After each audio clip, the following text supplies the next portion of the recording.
Thank you for choosing Talks News, your only source into taking the mask off and revealing why I left the left. I am your host, a leftist made of straw. Today's date is April 28th, 2021. Let the record show. And per usual, we begin with the Pledge of Allegiance, the Talks News way. I pledge allegiance to liberty and justice for all. And yet again, I am thanking you for joining me, haphazardly and tripping over my own tongue. But we have quite a treasure trove of content to get through. I had no Militia Watch update last week, so we're going to have to go through two. I recorded an original one for the date of April 19th, but I didn't like how I went about it, so I deleted that recording because I have the power here. Here in the Talks News Zone, I am the divine who decides what comes in, what goes out.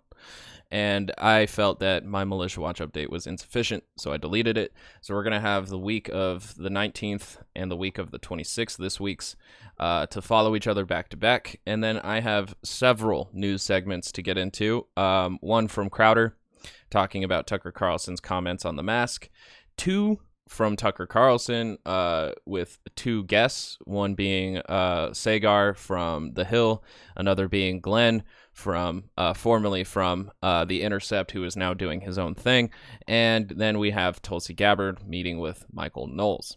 So we'll begin first with the weekly update. Again, this one's beginning on the week of April 19th. So we have an Oath Keeper member, Oath Keeper founder, pleading guilty. The QRF looks more material. We'll get more into what the QRF is as we scroll. 3%ers adherents assault interracial couples for second time in 3 weeks in South Carolina. And then finally, for this week's update, we have Wolverine Watchman brothers removed from house arrest. It begins with the Oath Keepers court updates. We have new court documents detail some of the specifics of the Oath Keepers Quick Reaction Force, or QRF, staged for the storming of the U.S. Capitol building on January 6. This includes details about the group's quartermaster's stay at a Comfort Inn across the Potomac River in Virginia, where firearms are legal, versus a weapons ban in D.C. Multiple defendants in ongoing conspiracy cases have also had their discussions about the QRF Quick Response Force in Signal chats included as evidence, which perhaps seems to indicate that this aspect was more serious than defendants have pushed in the press since the storming itself. So they were planning QRF, keeping guns at a Comfort Inn in Virginia, where guns are legal. And this is information that we're really finding out now, but I do find it fascinating that all this plotting was going on while the Capitol Police were deciding to come with a very relaxed response to the protest, which then later ended as an insurrection. So the update here continues. On top of that, though, one of the co-founders of the Oath Keepers who was present at the storming is the first Oath Keeper to plead guilty and agree to turn over all information he has on the group and J6 organizers. John Schaefer, this Oath Keepers member, is also the guitarist and frontman of a metal band. Schaefer, however, was not part of the Ranger stack of Oath Keepers who entered the east entrance of the Capitol and likely was not deeply involved in the group's organizing for the day. In semi-related news, a new report indicates that Capitol Police were directed to exercise restraint against those storming the grounds. So, yeah, yet again, the QRF, they had guns at the Comfort Inn in Virginia, planning a quick reaction force, and at that same time, Capitol Police were directed to exercise restraint. Whether or not they exercised restraint because they were aware of the QRF is another circumstance that would have to be dived deeper into, but as far as we know, they were both ignorant of each other in those regards. Oath Keepers were probably not respecting or expecting that lacks of security, and the Capitol Police probably were not expecting quite a raucous ornery crowd. Ornery, sorry. So other updates here. Another 3%ers linked armed assault against interracial couples in Colombia, South Carolina was reported this past week. This is the second time in 3 weeks that this has happened in the South Carolinian capital city. Sons of Confederate veterans were denied a permit for their Confederate Memorial Day event at Stone Mountain for the first time in its 20-year tradition. The park said that holding such an event would present them with a clear and present danger to public safety. Instead of hosting an event in the park on the 26th of April, the SCVs, or Sons of Confederate Veterans, mechanized cavalry rode motorcycles around the park this Saturday, the 17th. Some came armed, and the group received a police escort. Last August, the park denied a permit to a collection of militia groups who ended up showing in the nearby town of Stone Mountain anyway, where they clashed with anti-racists who showed in opposition, and more can be read here. Last August, I think that's actually when I became aware of the NFAC, which is a black nationalist militia group, also known as Not Fucking Around Coalition, and they showed up in decent numbers with firearms ready to go. It was a very interesting turn of events. I'm not sure I felt positive at the moment. I was genuinely concerned for everybody's safety as I saw so many militias and guns coming out around that time. So we have, continuing on here, a nationwide call for White Lives Matter Day of Action on Sunday, 11th of April, mostly fizzled out last week as WLM Telegram, White Lives Matter Telegram channels, canceled events or turned out to be honeypots set up by anti-fascists. In Huntington Beach, California, several neo-Nazis and a KKK leader were involved in planning and showed up, and a man with a swastika tattoo punched an Asian man who showed as part of a counter demonstration. Terrible. In Fort Worth, Texas, a small cohort of right-wing demonstrators showed up, but were outnumbered 5-1. A man in a Hawaiian shirt circled the counter demonstration on a motorcycle, making a cutthroat sign with his finger as he rode past. Deep divides in America, I tell you what. Moving on, the Solano County Sheriff now says that the FBI found no evidence to indicate his deputies were members of extremist organizations after an investigative report by Open Vallejo indicated that many very much were.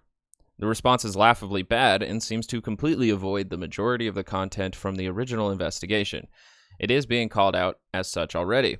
Chris Pratt has still not given word about his police officer brother making 3%ers woodworking products being a central point of the piece. I'm not sure if Chris Pratt really needs to answer for his brother. I would be more concerned if Chris Pratt was also into making, woodworking 3%ers iconography. But as far as I know, Chris Pratt is just a conservative who's an actor, or an actor who happens to be a conservative. But his brother definitely seems to have a bit more radicalized beliefs if he's gone as far as becoming a police officer and aligning himself with 3%ers militia group, who are a white nationalist militia organization. So I'm not sure Chris Pratt really has to give word about that. Maybe he does. But I definitely would like to see police officers who have these kind of relationships with militia groups possibly not being police.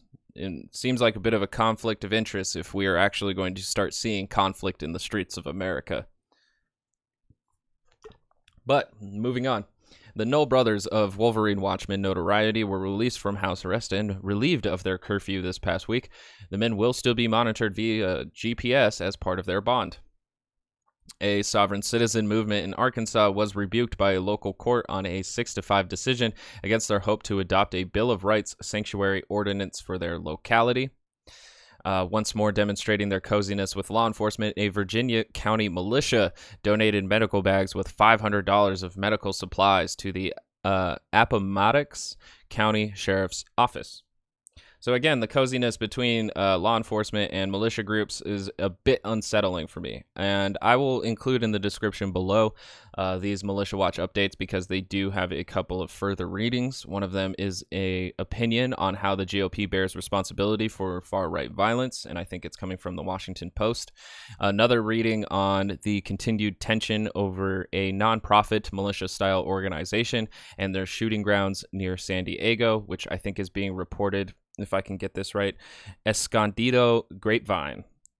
So In the description below, you'll find this update and its further readings in there. But moving on to this week's update from Militia Watch. It's a brief one, though.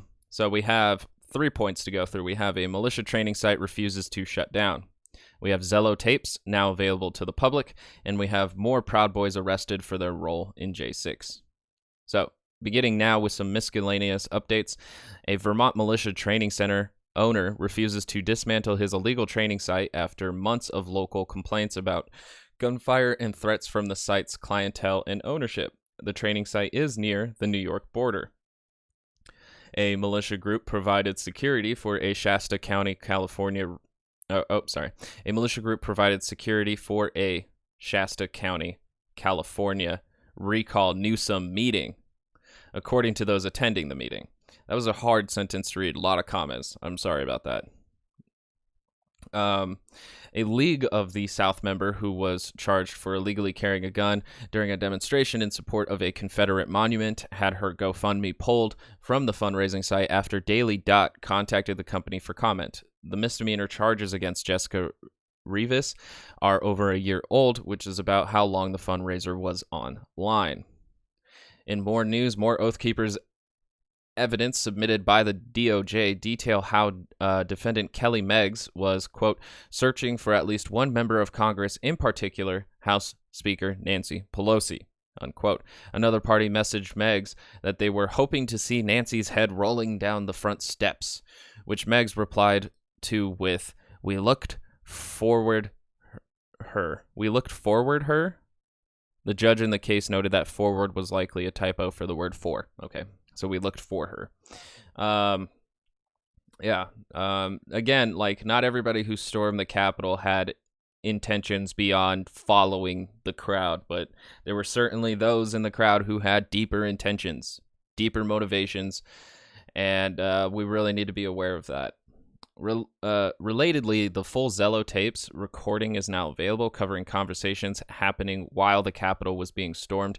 A companion Militia Watch piece detailing some of the content that remains on Zello and what the dataset of far-right organizing looked like is available here, and they include a link. So again, in the Militia Watch update, there's a full link here, and it appears that there is the Zello tapes on YouTube, so you can find all of that. Moving on, we have new timber unity signs were spotted in Oregon this week, months after the organization has been heavily recuperated and funded by elite established interests. Cool. A federal judge ordered 2 Proud Boys leaders from Florida into custody this week. These 2 men, Ethan Nordine and Joseph Biggs, are alleged to have planned to disrupt Congress as some of the first people to breach the U.S. Capitol building on J6. Relatedly, a new ACLED report profiling the Proud Boys and their activity within the dataset is now available online here, and they include that link. ACLED is Armed Conflict Location and Event Dataset, and I definitely like what they do. The ACLED, I don't think is partisan. They usually even take a look around on conflicts around the globe, so I highly recommend their website. And included in this is further reading on Kansas City Massey's, or Casey Massey's impact a year after his death. Casey Massey's. I'm not sure who Casey Massey is. Let me click this real quick. How a dangerous North Texas militiaman became a symbol for a growing extremist movement is the headline of this article. I guess Casey is his nickname. All right.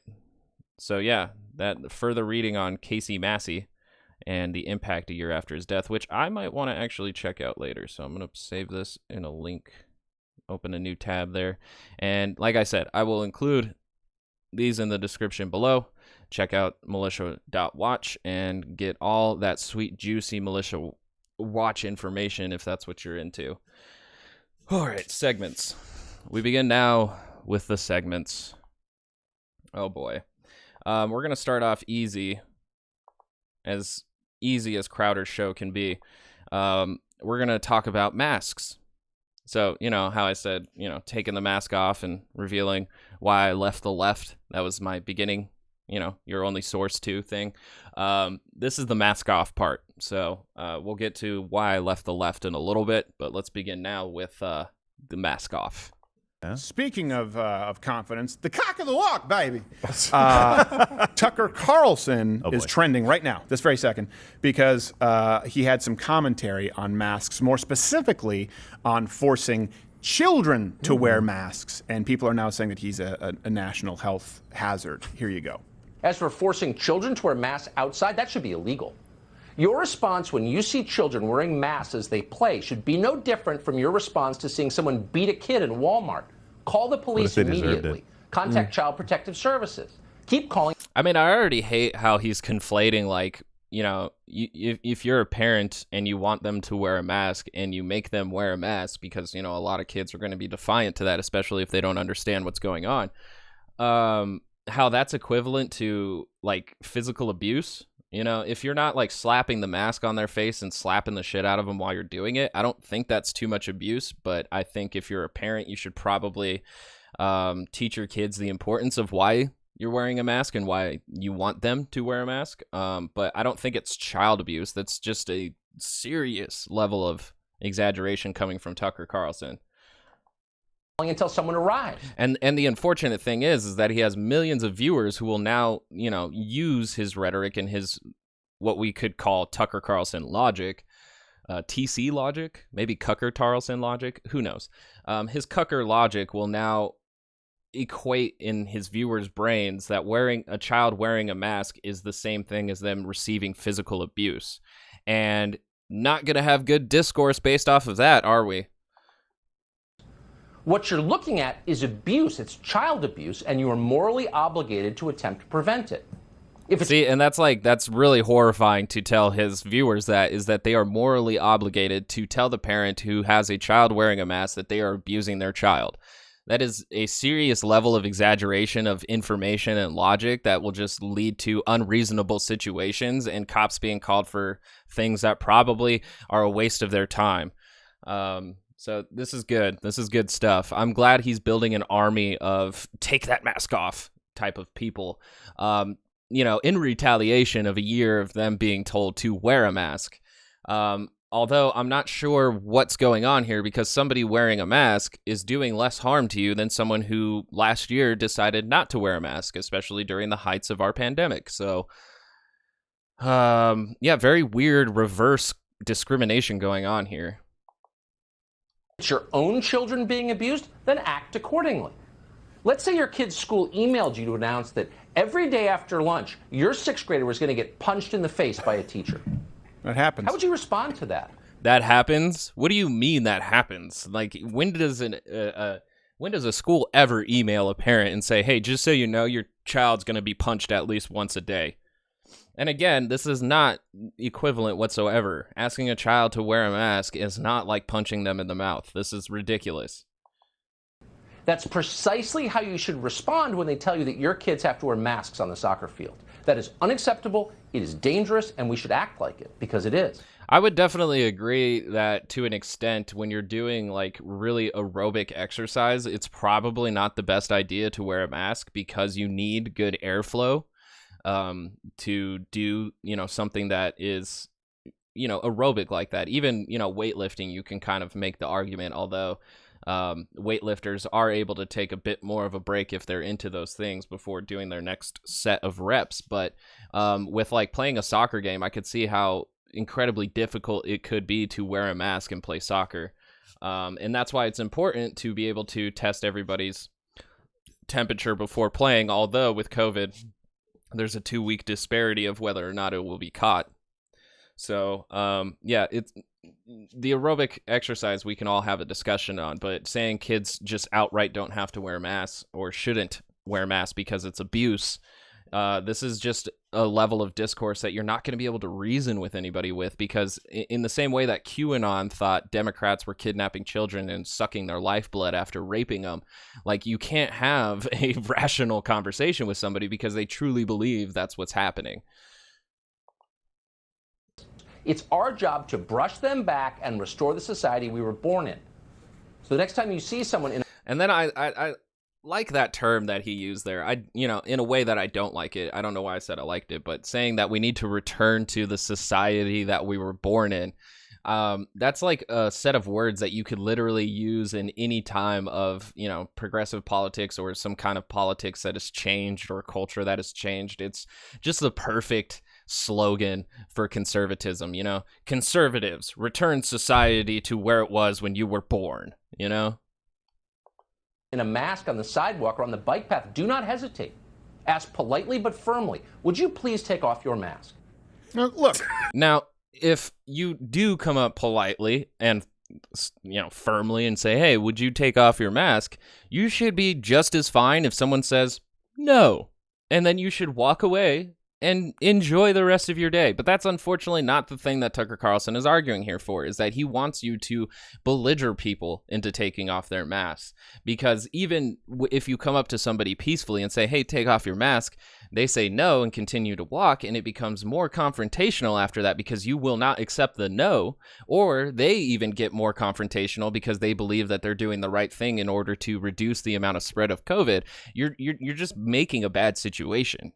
So my thing is if people want to wear masks, I genuinely do not care. For the most part, they are not doing any harm to me. They're not affecting my life whatsoever. In a way, I think they're being very considerate, because with masks, I kind of like the idea that as we talk to each other now, we're spitting on each other a lot less.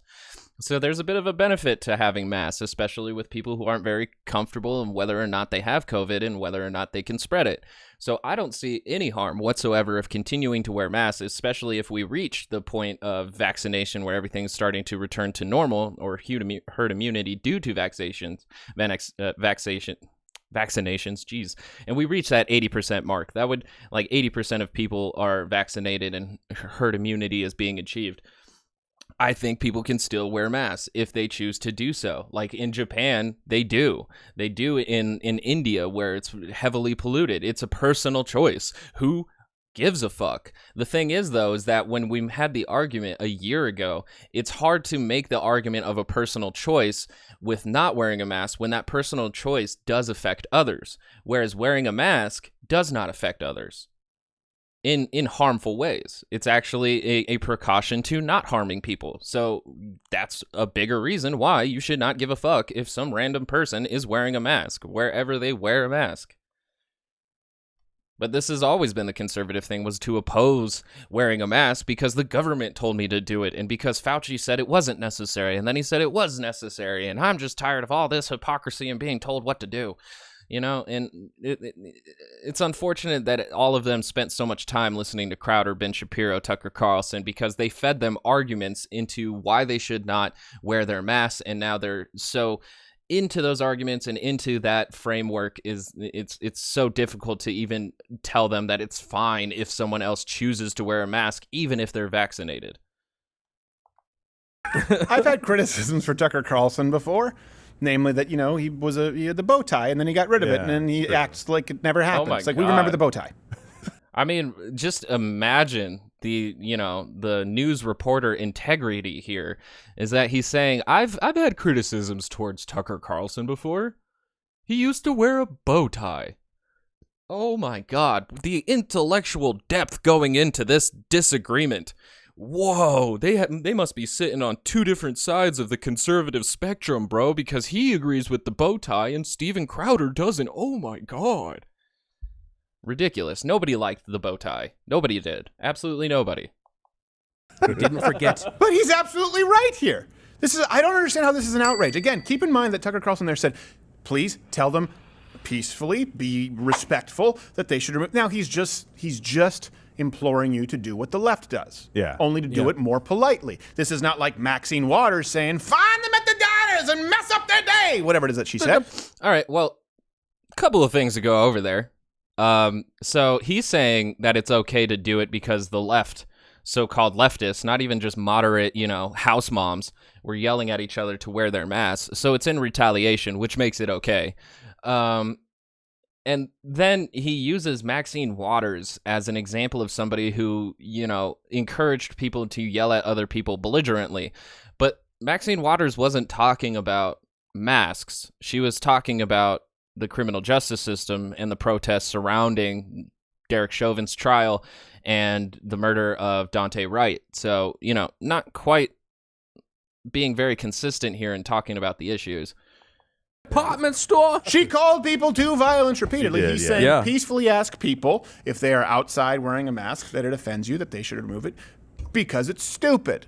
Yeah, it's beyond stupid. It is because it's stupid. It's stupid. I believe it is stupid for you to keep wearing a mask, and so I am going to tell you that you should not wear a mask, although I am also a conservative who believes in individual freedom. Like, what a weird position to take. Crowder's co-hosts or guest hosts here are the Hodge twins, and they're a couple of conservatives that also try to make comedy, but I rarely ever find them funny. But they're there to give their 2 cents as well, just to let the podcast viewers, or I guess everybody, know, because you can't see what's going on just yet. But yeah, it's, conservatives being like, small government, big personal freedom, and then, somebody chooses to wear a mask, and because wearing a mask has been so politicized over a year, they now have to take the stance that you wearing a mask is dumb, and I'm going to use my individual freedom to tell you so, and to tell you that your individual freedom does not matter because I think it's dumb. Great positioning here from the Conservative Party.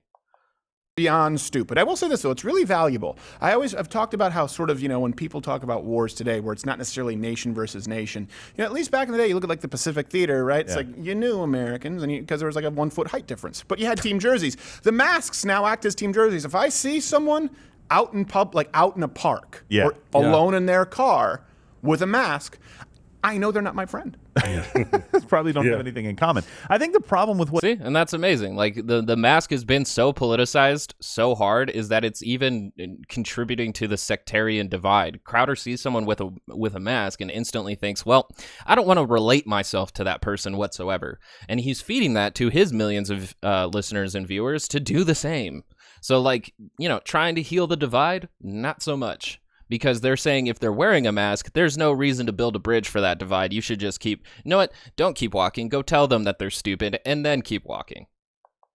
What he said, though, was calling Child Protective Services. I know he's trying to make a point. Yeah. I don't think he actually expects you to call Child Protective Services, but seeing a kid getting beat by their parents and having a mask on, it's a little different. So I think he left himself open for a bit of critique on that. I think he put that out there so that people would bite on that. I know, but I think he wants to see himself trending on Twitter this morning. Yeah, probably so. Look, good press for him is just people being mad at him right now. Yeah. Now, specifically, he was talking about children wearing masks, right? Yeah. Now, because of YouTube's policies, especially you, Gerald, we cannot say at all that masks are unnecessary for kids. Right. Or, again, we've had COVID videos removed because at one point Gerald wrongfully said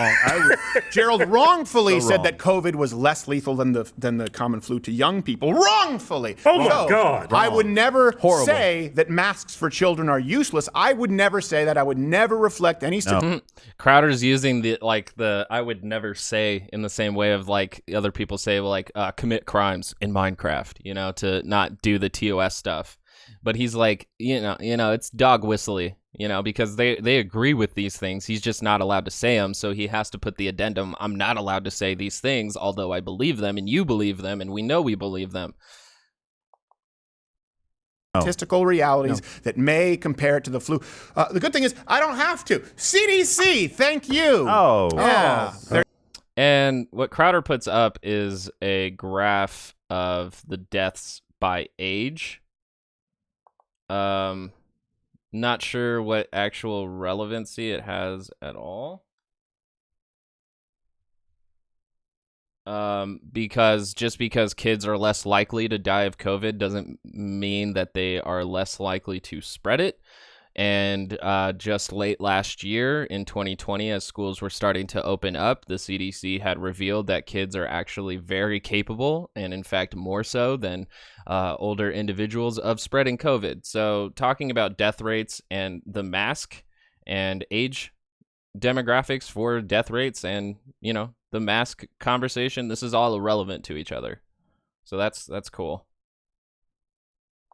There you go. And he's using it like a gotcha.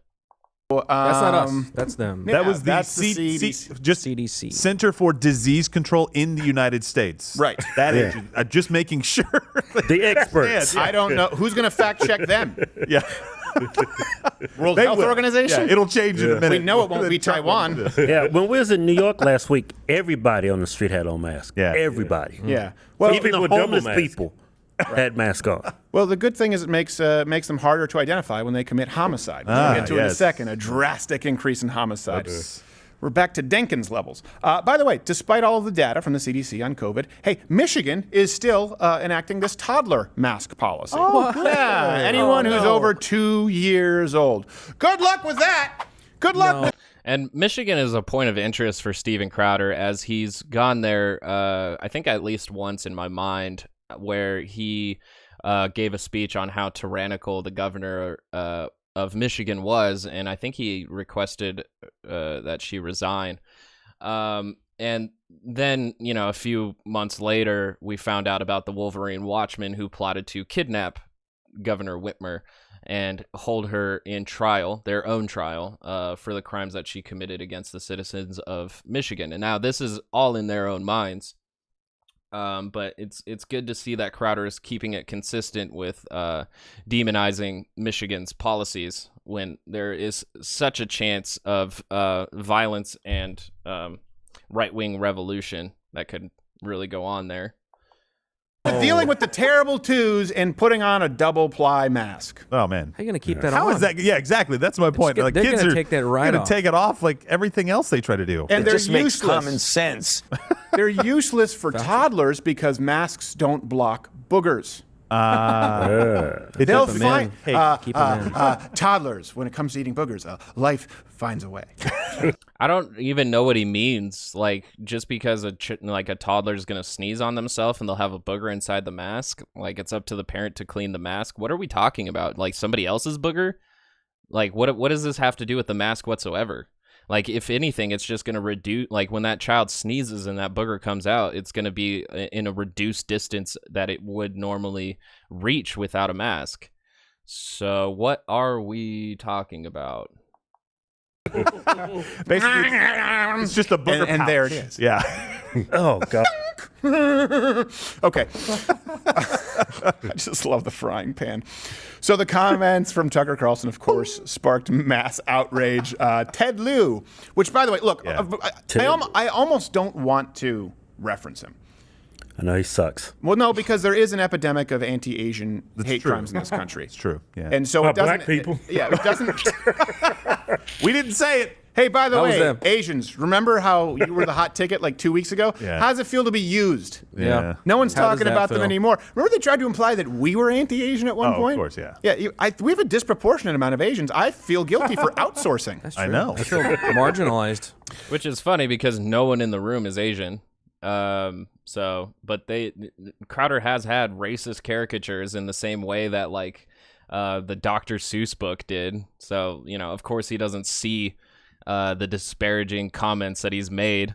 Of course he doesn't. So Well, not even comments, but caricatures, just stereotypical racist caricatures. He's done them before. Ted Lieu tweeted, Tucker Carlson Like that one.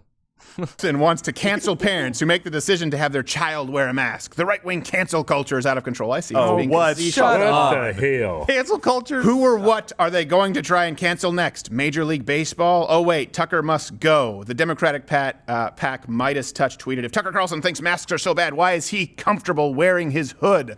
I get the implication What? that he's a Democrat. Yeah. And the Lincoln Project. It's really funny professional- to me too, because since the second rise of the KKK, they keep feeding off of the KKK was originally the Democratic Party. Yeah, when it had Woodrow Wilson as its president, and he was a big segregationist, a lost cause revisionist, and played what was it? The Birth of a Nation, the first ever movie. He played that at the White House, which basically said that the KKK were the heroes of America. That was the Democratic Party in the 1920s, but since the 1950s and 60s, there was a huge shift, and since then, KKK, especially the last wizard, Duke something, I can't even remember his name at this point, Republican. So they can keep pretending that, Republicans or Democrats have more to do with the KKK, but that was 100 years ago, and since then it has changed, and it has been that way for a while now. banger, groomer, and cover-up of kids, tweeted, Tucker Carlson is a national security threat. Pass it on. You had sex with children. Yeah. Now, I know it's not the Lincoln Project. There was a guy there, but people knew. Here's the thing. It's one thing, let's say you're pushing, I don't know, let's say an earmark in a bill for some kind of coal subsidy, and you happen to have sexual intercourse with children. It's another when your entire platform, the Lincoln Project, is built around the idea that, hey, that person is immoral. We're the Republicans who are not immoral. And you groom and sexually abuse children. Yeah. I don't know why you're allowed to still be a thing. I think you should go. Shouldn't be. Someone bring a frying pan to the old Lincoln Project. Yeah, the Lincoln Project is wrong for doing that, or at least the one guy who worked for the Lincoln Project who did that. But let's ignore Matt Gaetz and Joel Greenberg. Cool. Not literally. That is not a call to violence. No, of course not.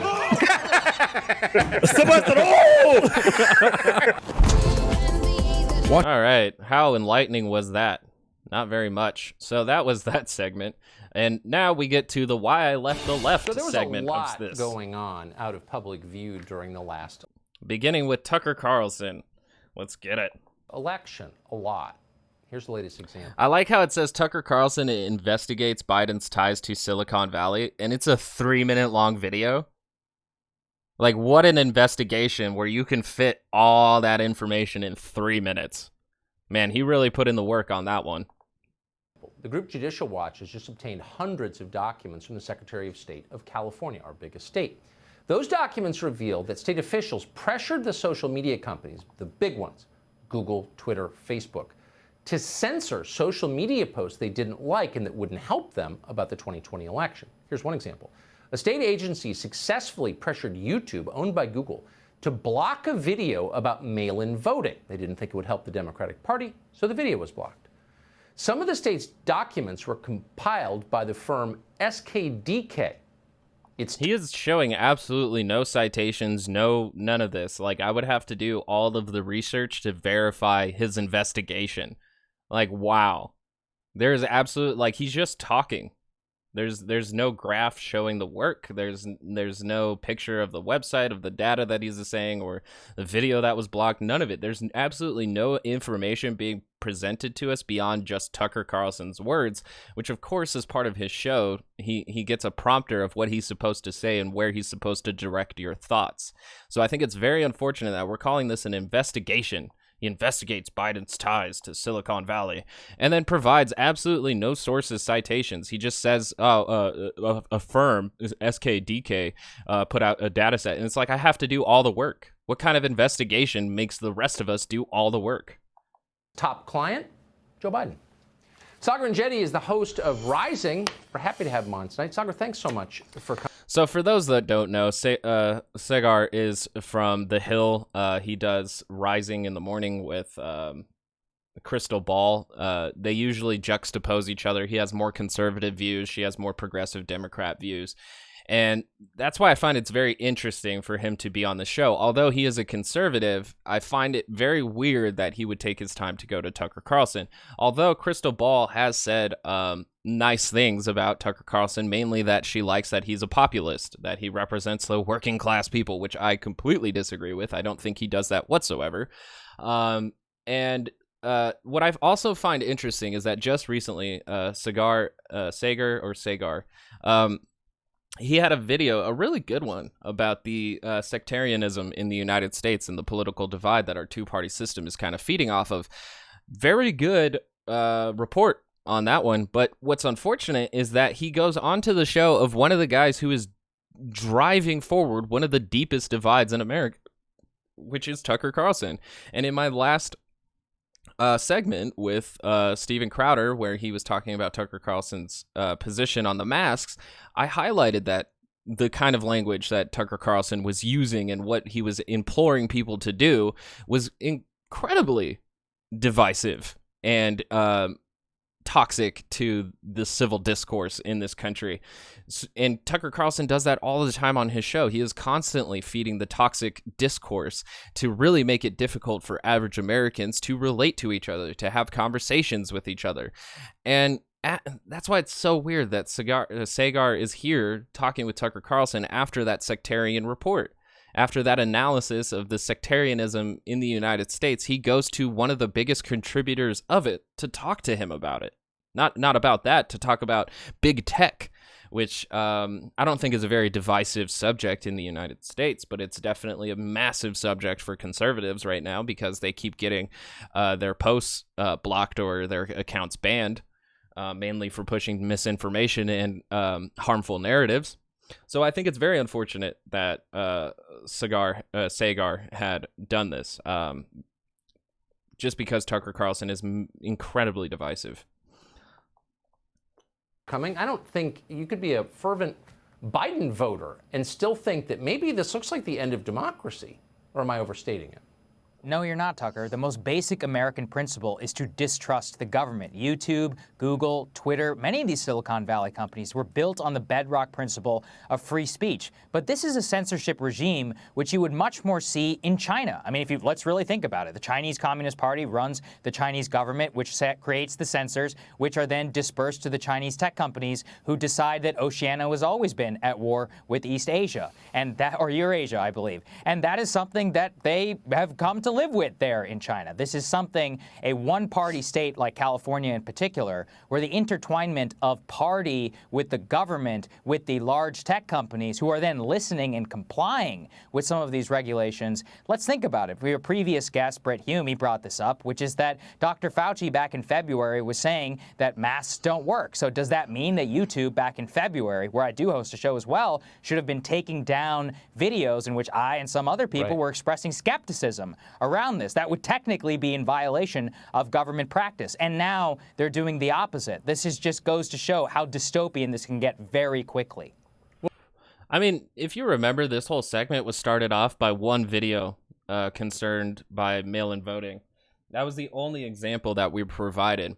But since we're on a conservative news show and we're supposed to be thinking like conservatives, we're all supposed to be well aware of all the narratives that talked about how mail-in voting was bad and how conservatives are being censored and free speech is being undermined by big tech and it's attacking conservative thought.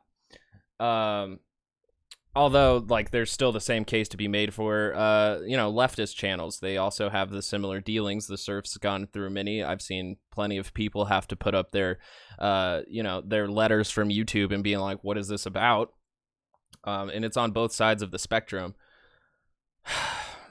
It's just like we're not really having a great conversation of the responsibility of big tech, because the thing is, though, conservatives do believe a lot of narratives that aren't, there's a kernel of truth in them, but they've popped into something else entirely. And so to a certain level of extent, big tech has to be held responsible for what they allow to be perpetuated through their platforms.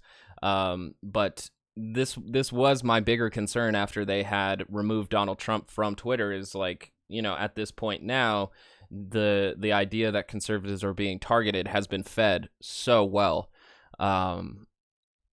So it's just very unfortunate, because the thing is that I've always said is that if conservatives want their safe space to talk and they don't want to rely on big tech to not ban their harmful narratives or misinformation, is to just create their own outlets in the same way that Parler did.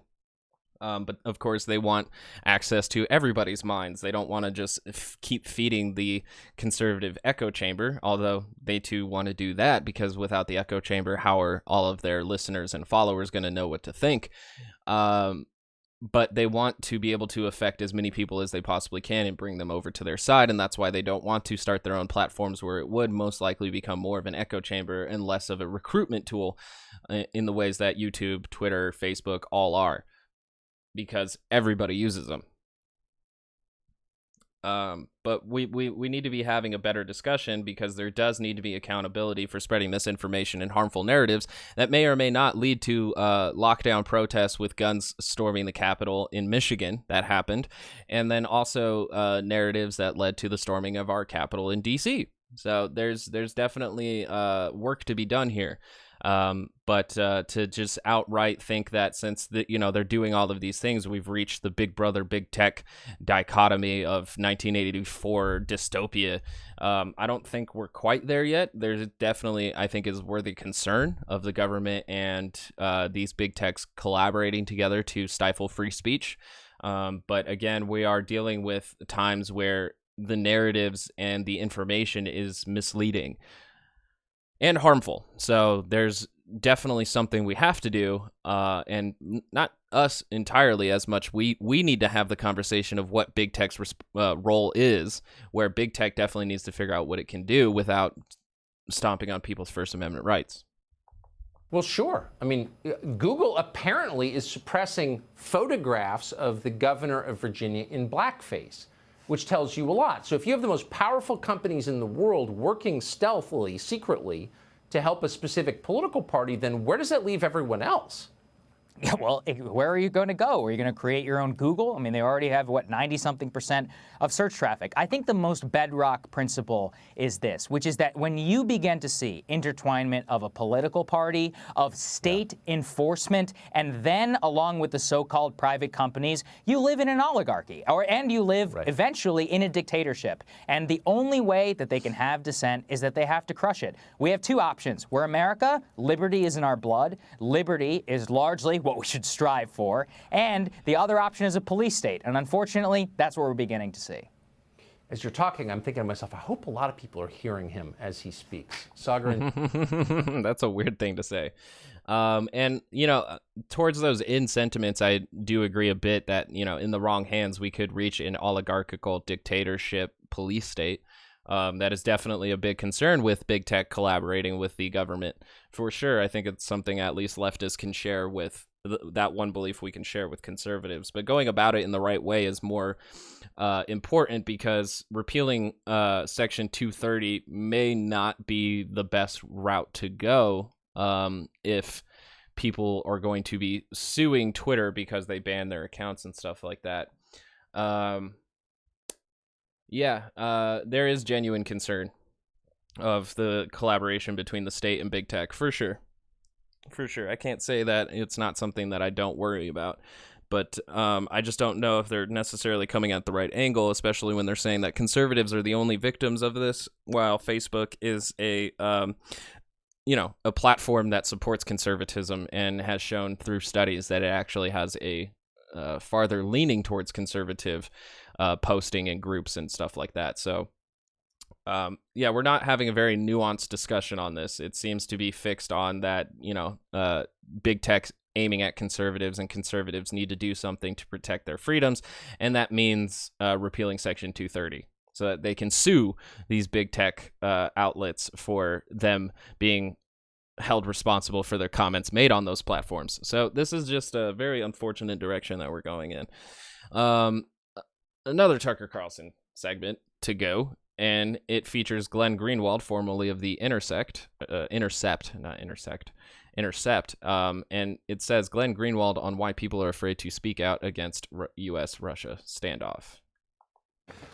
Well, speaking of news we haven't been paying enough attention to, the United States and Russia appear to be heading toward some kind of conflict. The White House has called Russia a national emergency. Are we moving? It's very unlikely that the United States and Russia are going to get into an actual armed conflict without the rest of the world also getting into that armed conflict. And the unlikelihood of it is because of them both being nuclear powers. We haven't seen direct conflict with Russia in a very, very long time. Even most of the time during the Cold War, there wasn't very much direct confrontation. So I just don't see it as very likely. There's not a lot of strategic gain for Russia to do so, and the United States, I don't think, really has the resources to go in an all-out war with Russia without really making the citizenry suffer for those sacrifices to fight Russia. So I see it as very unlikely, but I could see increased sanctions, trade wars, and proxy wars going on, for sure. Toward conflict, and why exactly? Glenn Greenwald is unusually clear-eyed on this subject. He's, of course, a journalist. He works on Substack, and you ought to... So Glenn Greenwald usually comes off with a bit of leftist politics, but he has been featured on right-wing conservative outlets for a little bit now since he left The Intercept because they would not produce his story on the Hunter Biden debacle, even though I would argue whether or not we really needed to know that much about Hunter Biden as much as we do know. I don't think it is relevant to Joe Biden or really any social issues that we're facing in this country whatsoever. I do feel bad for Hunter Biden to an extent that his personal business has been aired to this degree. But Glenn Greenwald leaving The Intercept after that, and he's become a bit of, like, to me, a bit of a grifter. It seems that he's slowly becoming more and more conservative, although he is a staunch opposer to Jair Bolsonaro in Brazil, where Glenn also lives. Glenn is gay. Jair Bolsonaro has openly expressed his contempt towards gay people, even saying that I think he would kill his son or something like that. Like, he would do something to his son if his son was gay. He doesn't like the idea. But he's also like super far right, quite fascist, really into capitalism. So Jair Bolsonaro is a far right leader that Glenn Greenwald has really expressed his opposition for, but not so much for Donald Trump, especially during the 2020 election.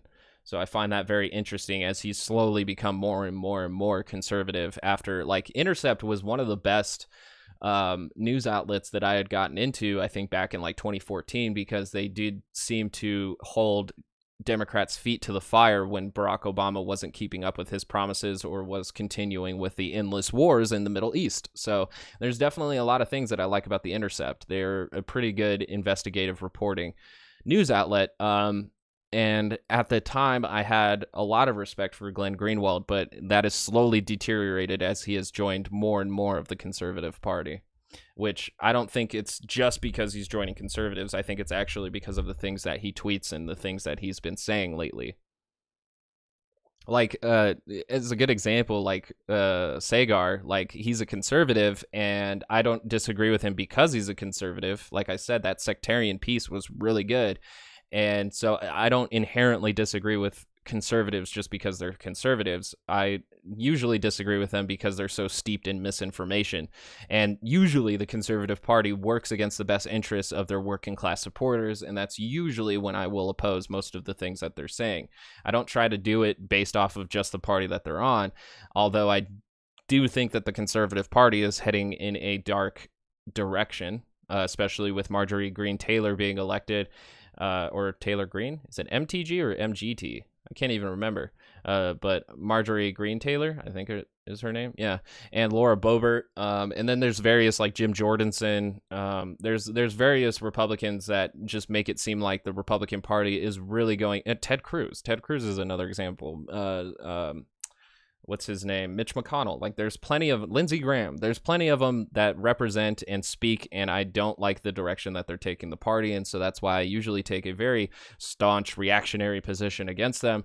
But for the most part, like Sagar from Rising of the Hill, I don't disagree with him outright. I take in his pieces because still I feel like he comes from a rational, reasonable conservative place rather than Tucker Carlson's irrational, illogical, and unreasonable conservative place, which seems to actually be dominating the representatives in Congress and the like. Like, Trump was as if Fox News became president.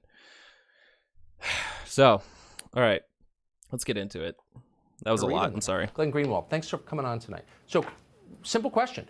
Do we appear to be moving toward some kind of conflict with Russia? And if so, why? The relationship between the U.S. and Russia is clearly at its low point since any time, at least since the Cold War. There's little doubt about that. You ask any analyst and they'll tell you that. And the reason, I think, is twofold. One is that during Russia... Wait. Did he say low point? Because that contradicts this whole segment. The relationship between the U.S. and Russia is clearly at its low point since any time, at least since the Cold War. Dude. His opening prompt, like, went against all of what Tucker Carlson just said.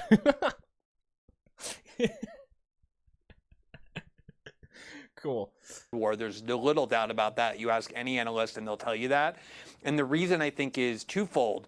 One is that during Russiagate and this whole hysteria that surrounded it, there was this propaganda campaign to convince a huge part of the population, namely liberals and Democrats, that Russia posed this existential threat to the United States, and they believe it to the point where they think that everything we can do against Russia, we ought to do, and if you even stand up and question it, as we're doing now, it probably means that you're some kind of spy for the Kremlin, which is, I'm sure, what people are going to be saying about this segment. But all right, so now we're just imagining a straw man for leftists. I'm not 100% sure if that's where Democrats sit. I would have to ask a few Democrats, but like I think the general concern was not that we need to, militarily hold Russia accountable for, affecting our elections. But there is definitely a feeling in the Democratic Party that they meddled with our elections, and even, Republican intelligence committees also said that Russia meddled in our elections. And so there's a bit of concern within the Republic or the United States to hold Russia accountable for their actions. And I think that is a valid concern. Even though the United States also meddles in other people's elections, we should face accountability for those. We need to be consistent with it. So if Russia is meddling with our elections, we also need to hold them accountable for that. But, we're living in a very inconsistent and unaccountable world. So here we are. The other part of it is the war on terror is winding down. We're not in Iraq anymore. We're coming out of Afghanistan. What do you mean we're not in Iraq anymore? Yes, we are. What do you mean? Provide some numbers, because yes, we are. And so the question is, and the amount of troops that we have in Iraq is equivalent to the amount of troops that we have in Afghanistan. And it's weird that he says that we're going to pull them out. So he must be going off of the fact that Joe Biden said that by September 11th, we're going to pull all troops out of Afghanistan, even though I am incredibly dubious to that. I don't think we're going to bring them out at all. I think there's going to be a catalyst event that is going to convince the public that we should keep our soldiers out in the Middle East. I'm not saying it's some kind of conspiracy theory or whatever, but September is a long ways away and a lot can happen in that meantime. And I don't think we have any strategic positioning or even incentive to do so, especially after the fact there's a good video on what was it called? Geopolitic? There's this great video or channel that I follow. I'll look it up. But they went over how Afghanistan has a massive mineral reserve of many, many, many minerals. And this has actually piqued the interest of Russia, China, and you guessed it, the United States. They're all very interested in getting a slice of this mineral pie. I think Afghanistan has already made a deal with China, I think a $5 billion deal to help set up the infrastructure for the trade and everything like that. I'll include the video in the description below. But the channel is Caspian Report, and Caspian Report does really good analysis of geopolitics around the globe. So I will include that down there. It says Afghanistan sits on $3 trillion in minerals. So if we're going to take the war on terror out of the equation here, the minerals that are in Afghanistan beneath the surface are probably a big interest for major leaders. So I just don't see it very likely that we're going to pull troops out of Afghanistan, although I would love for us to pull all of our troops out of the Middle East. Like we're currently occupying 7 different countries, and I am all for pulling all of them out. It's unfortunate that if we did it now, Afghanistan would have absolutely no infrastructure or government to properly govern themselves, but that's just the kind of fuckery that we fucked them up with. How do you keep weapons manufacturers who exert huge amounts of influence and power in Washington with the business where the government keeps using taxpayer money to buy weapons that don't do any good for anyone? Remember, the person who Biden tapped to run the Pentagon, Lloyd Austin, literally came right from the board of directors of Raytheon. And the answer always can be Russia. If you scare enough people to believe that Russia poses a threat to their way of life, they'll agree to keep giving more and more money to the military budget in the name of deterring or stopping them. Yeah, and that's funny because, Russia might be the boogeyman for Democrats, but China's the boogeyman for Republicans. So once Republicans take hold in power again, they'll make these same arguments to sell weapons and bolster the military because China. It's the same thing. And, we've been recycling these same tensions for decades now, and it's very unfortunate because there's not a lot of benefits to the American citizen to be going to Cold War with Russia or China, beyond the fact that, you know, with maybe with, you know, us still posing as the world leader, we can get better economic benefits, but that doesn't seem to always trickle down to the most vulnerable inside the United States. So again, I'm not going to advocate for going to a Cold War with Russia or China. I think it's a terrible idea, and I think we need to globalize most of our trade and information and let it free flow, and, you know, quit with our petty competitions against each other and stop meddling with other countries' development, so that they can also too you know, self-actualize and become the countries that they see fit. Here we go.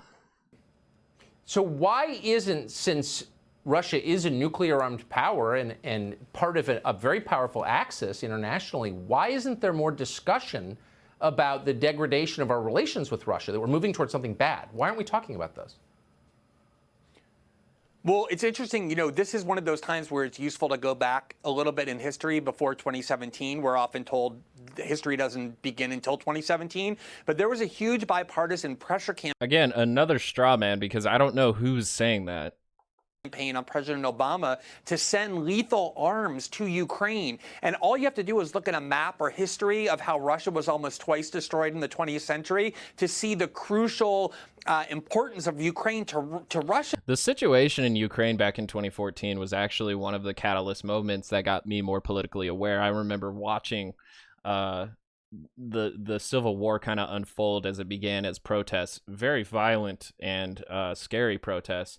But I do remember that there were people who said Obama should do more military against Russia in regards to Ukraine, which I was glad that we avoided, although at a certain point Russia then invaded and annexed Crimea, which did not really deter the situation very much. So, yeah, I mean, it's really difficult because the UN wants Ukraine to become a member and become a member of NATO, which would be a great strategic loss to Russia because Russia is incredibly antagonized by NATO. So it's a very complicated geopolitical situation that to say it's really hard for me. I don't want to meddle in people's affairs beyond the extent that it really just puts our interest in front of theirs. But the Ukraine situation is a very difficult one. I'm just doing some research here because I wanted to see something. Because this was coming from Time. Senate Republicans hammer Obama officials on Ukraine. Senate Republicans vented their frustration over the deteriorating situation in Ukraine on Tuesday as a panel of Obama administration witnesses struggled to lay how the U.S. could block Russia and President Vladimir Putin from enforcing his will in the embattled country. While political theater is nothing new in Capitol Hill hearings, Tuesday's session on whether the U.S. should broaden military aid to Ukraine and step up sanctions against Russia saw lawmakers slap their desk, cut off witnesses, and let emotions fly. Republicans focused their anger on why President Barack Obama hasn't taken a stronger stance against Putin. So it's weird that like now Democrats are being vilified for taking a stronger stance against Putin when back in 2014 it was the Republicans who were frustrated that they weren't taking a stronger stance against Putin. So when you're a Democrat and you do something, it's damned if you do, damned if you don't with conservatives and Republicans. There's literally no way to win. Like if Obama was going to go do more with Ukraine, I'm sure Republicans would have taken the anti-war stance and said, oh, we don't need to be wasting our resources on that. But Obama's point was correct, which was it has no crucial importance to us. So why would we want to risk confrontation with a nuclear-armed power over Ukraine? And I think and it's funny that Tucker Carlson there is sitting there laughing about it because it was the Republican position back then to do more. The reason why people don't question it is because they're afraid that if you stand up and say it's not worth U.S. lives, U.S. treasure, or any kind of U.S. interest to protect Ukraine from Moscow, you get accused of being an apologist for the Kremlin or someone serving Russian interests. And that's become a very powerful political weapon that shapes our discourse and is affecting all aspects of our policy. See, and that's the amazing thing that we've seen in this change of like 7 years is that now, like, you know, the Republicans are like, what? Why don't you turn down a little bit? There's no strategic value to going to war with Russia. And then in 2014, it was like, why aren't we doing more to go to war with Russia? You know, it's flip-floppiness, inconsistencies, and that's what makes me really weary of the Republican Party. And Democrats, you know, they have the same issues as well. But Glenn Greenwald is really just feeding the machine here. See. Name calling is a form of social control, and a very effective one, as you just pointed out. Glenn Greenwald, who is totally resistant to that. I appreciate your coming on. Yeah, I mean, I find it. Sean Hannity here. I find it incredibly interesting that he used 2014 to be like, oh, see, we all forgot about that back then, and he just left out entirely the context that the Republican Party was the party that wanted Obama to do more military action against Russia for annexing Crimea. Yeah, GOP skewers Obama's weak response in Ukraine. That's another headline. Let's see, what does this one say? Obama says GOP's Biden inquiry promotes Russian disinformation. That's from the election. Let's see. Nope. Republicans demand Obama get tougher with Putin. So now it's just flipped entirely. Since Biden is being a little bit tougher on Russia, the Democrats are focused in on Russia for its affairs with our elections, and now Republicans are being like, it's fear-mongering. It's great. So I'm glad Glenn Greenwald brought up that we're missing historical context and then proceeds to miss historical context. That's good. Now, to finish this all up, we have Tulsi Gabbard. So the reason why I picked these segments is because Sagar isn't a left-leaning person, but he's on The Hill, which is a left-leaning news outlet, and he usually has pretty discussions with the left-leaning Crystal Ball, giving a moderate conservative's position on usually what she's saying, or she gives her position to what he's saying, and it's a very healthy discourse. It's a lot better than the crossfire that Tucker Carlson did back in the day on CNN. And then we followed it up with Glenn Greenwald, who used to have much more what seemed to me stronger left-leaning politics, even though he too wanted to hold the Obama administration accountable for its actions. But nowadays seems to be slightly leaning more and more right-wing as time goes on. And then this one with Tulsi Gabbard, who ran as a Democrat for the nomination of president back in 2019 before Joe Biden was picked. Tulsi Gabbard has also been going on a lot of right-wing news outlets to give her peace of mind, and seems to be the type of person who isn't necessarily too Democrat. The Democrat ideology isn't what she's really into, as I can see from her comments made on her various appearances on like Fox News.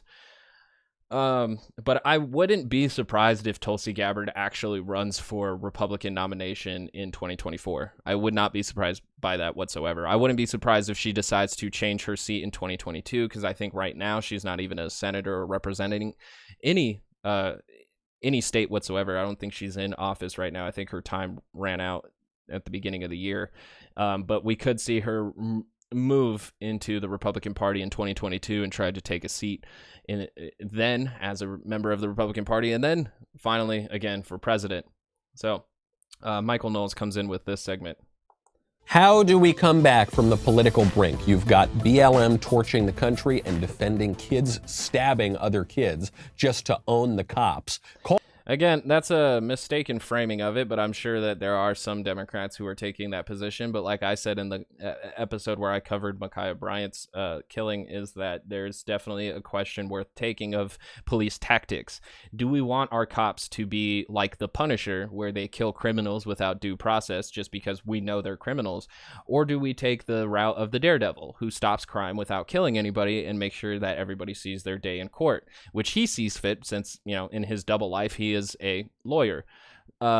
we're at that point now where we have to ask ourselves, do we want Judge Dredd and RoboCop, or do we want, even Superman, who questioned taking life in order to save lives? Like, that's always been a superhero question. Batman had made several comics specifically about that. Well, not Batman himself, but the authors of certain Batman comments had brought that into question, such as like the Killing Joke. So I'm on that degree, is that we should have cops that are more interested in taking people in alive than immediately going to their gun to solve every problem. Calls for abolishing the police entirely, and now the Republican standard bearer, at least in California, is a man who thinks that he's a woman. We have really something has gone wrong in our political world. Woman. The Republican standard bearer, at least in California, is a man who thinks that he's a woman. We have. Is he talking about Caitlyn Jenner?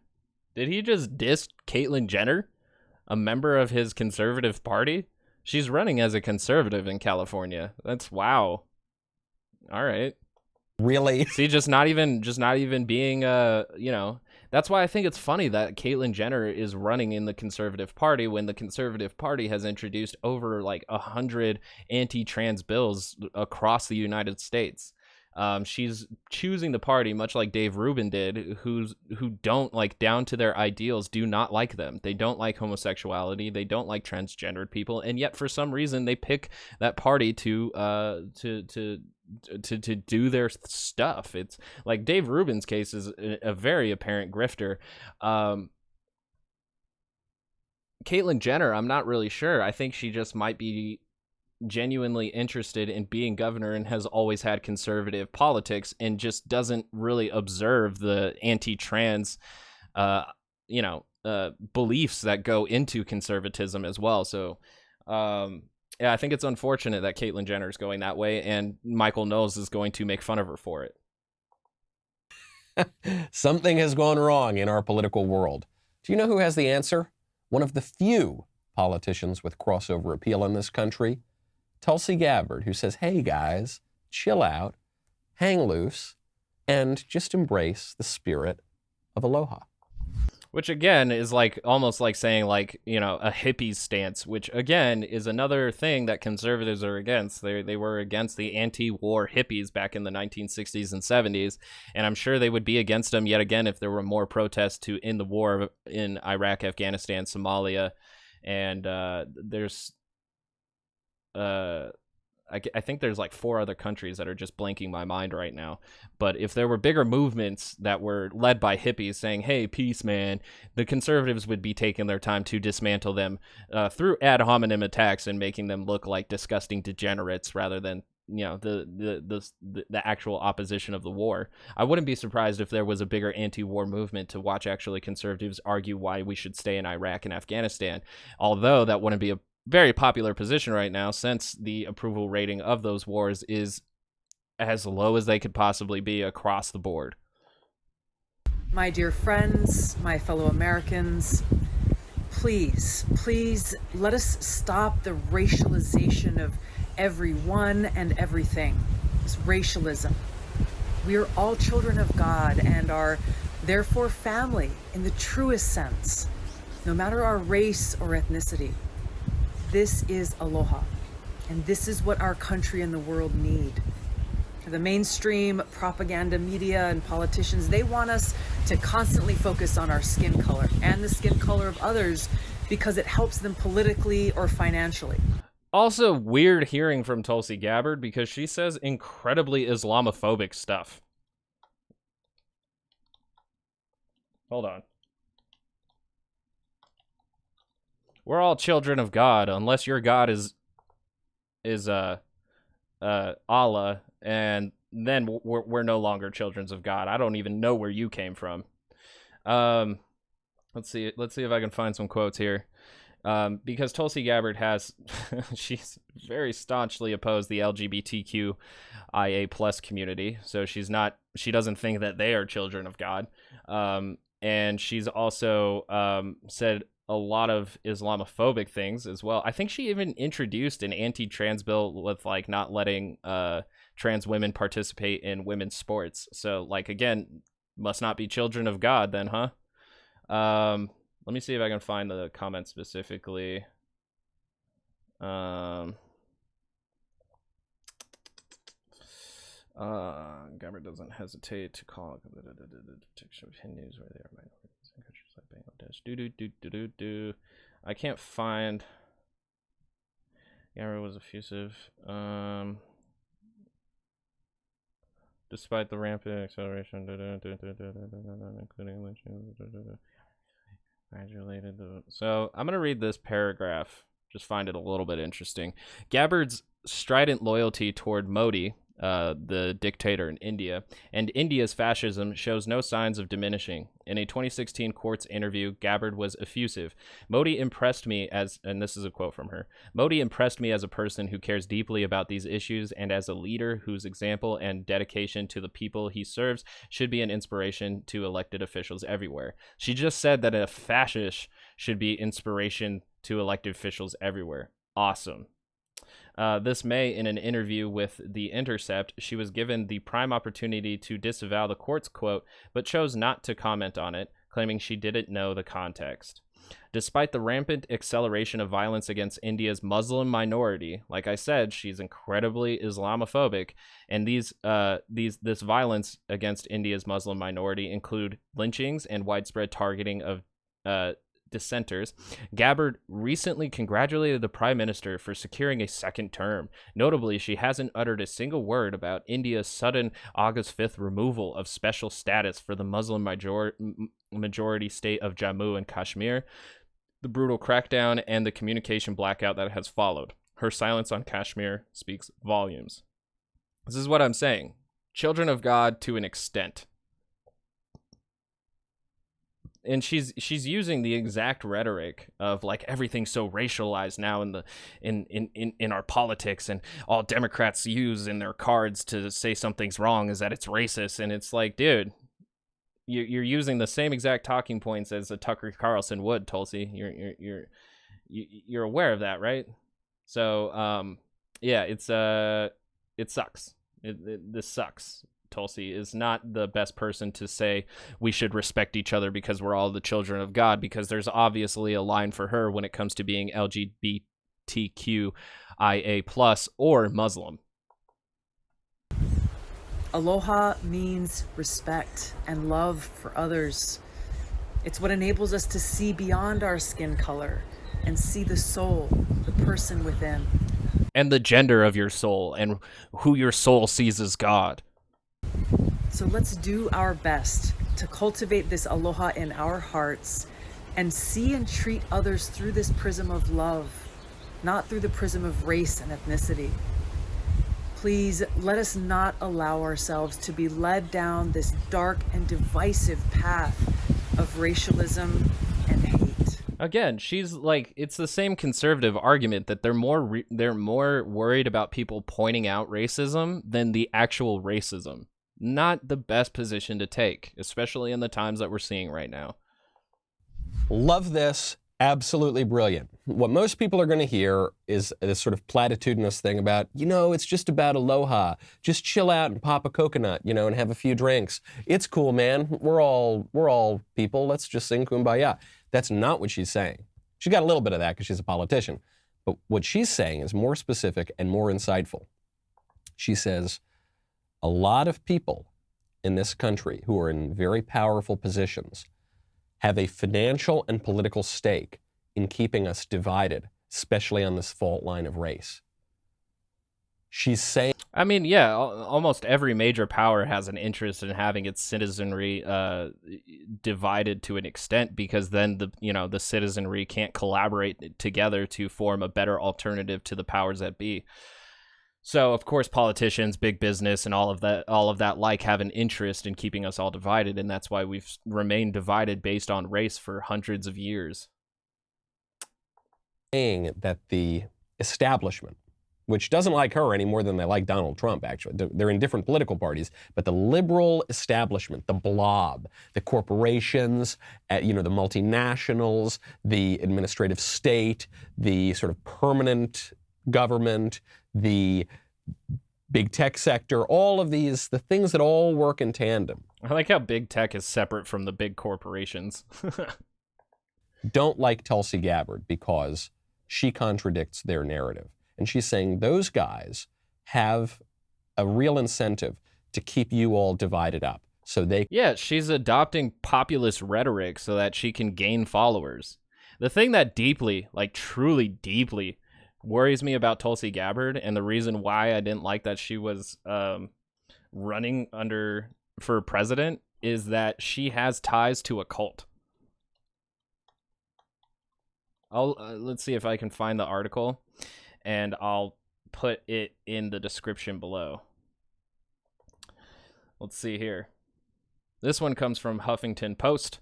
Tulsi Gabbard still dodged by Krishna cult rumors.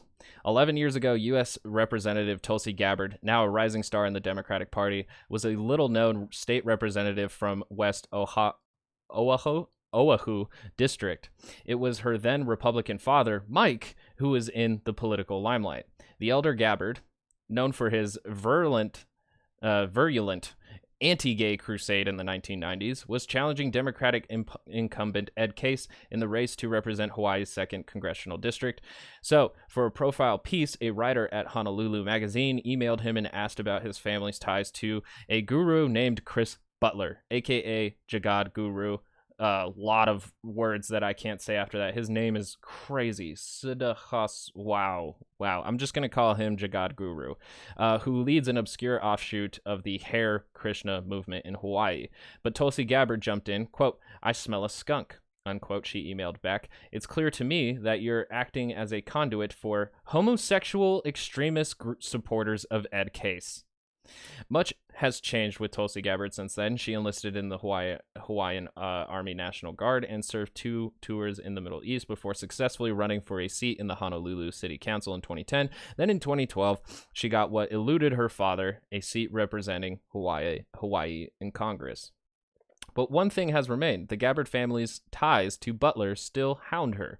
In the hallways of the Hawaii state capitol, on blogs of political observers, on pages of online discussion forums, and in commentary sections of various news sites, including Civil Beats, and this one you're listening to now. Now, the mysterious world that's been swirling around Gabbard all her life is coming under close scrutiny as the 33-year-old Congresswoman's stature on the national stage steadily rises, and her views on the national and international issues, whether she's standing up for veterans or challenging President Barack Obama over his stance on the Islamic State, continue to draw the media spotlight. During the past few weeks, speculation about her place in the world has intensified thanks to no small part to 2 recent developments in her life, one personal and one professional: her upcoming marriage to Abraham Williams and the appointment of Kainoa Ramananda Penarosa as her top advisor. Both men grew up in the same offbeat religious world as Gabbard. Many of the people who still talk about and obsess over Gabbard's family ties to Butler try to also paint both Williams and Penarosa as devotees of the guru. A Civil Beat review of decades worth of records and internet postings, as well as interviews with the Butler group's insiders and observers alike, found that, as with Gabbard, there is no evidence that either of the men adheres to Butler's teachings. Interesting.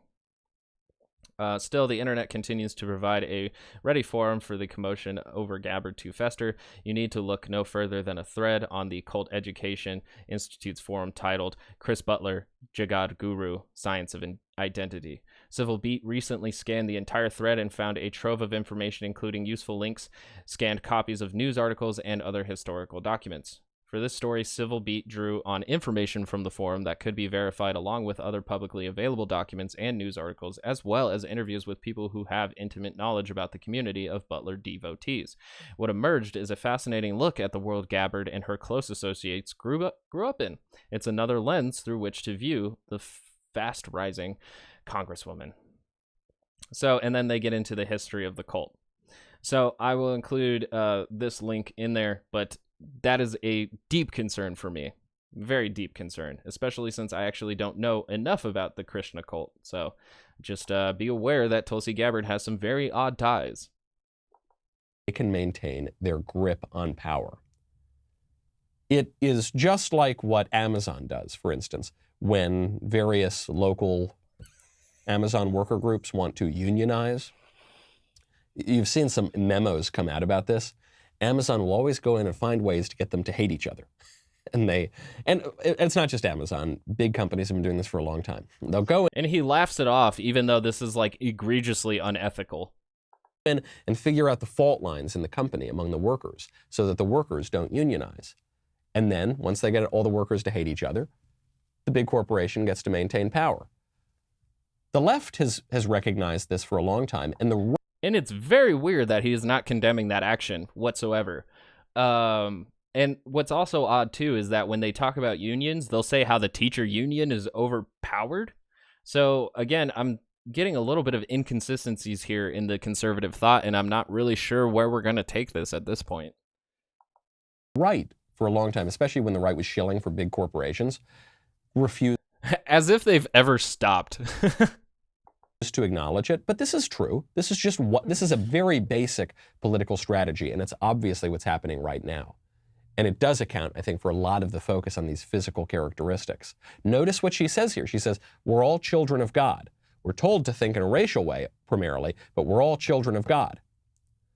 What she's saying here as a matter of philosophy is we're told to think about the physical, but actually we have something that binds us at a metaphysical level. This is, by the way, why... It shouldn't even have to take the invocation of God for people to feel a deeper connection to each other. I guess if you really want to make it a really deep connection, you can do that, although secularism is on the rise in the United States, so it's probably not the most sound way to unify everyone. Rather, we should focus on the fact that we're all fucking Americans, every single one of us. So if you know, and that's enough for the nationalists to get on board for, but still they have this weird, I don't know, criminality of others if they're not quite patriotic enough. So yeah, I don't think that, you know, trying to reach on a deeper level, especially if it's only prescribed to the Judeo-Christian level of a deeper value, it's not going to do much for our country. But Michael Knowles is a very open Christian about this, so he thinks this is the best route to take. Christians, regardless of their views on evolution or the origins of mankind, the church has always insisted upon the descent of the human race from two parents. Regardless of how that all came to be, human beings must descend from these two parents. It's called monogenism because that accounts for our human dignity and our human solidarity, how we are made in the image of God. We all have this common link all the way back. Tulsi Gabbard pointing that out. Really, really good stuff. Beneath all...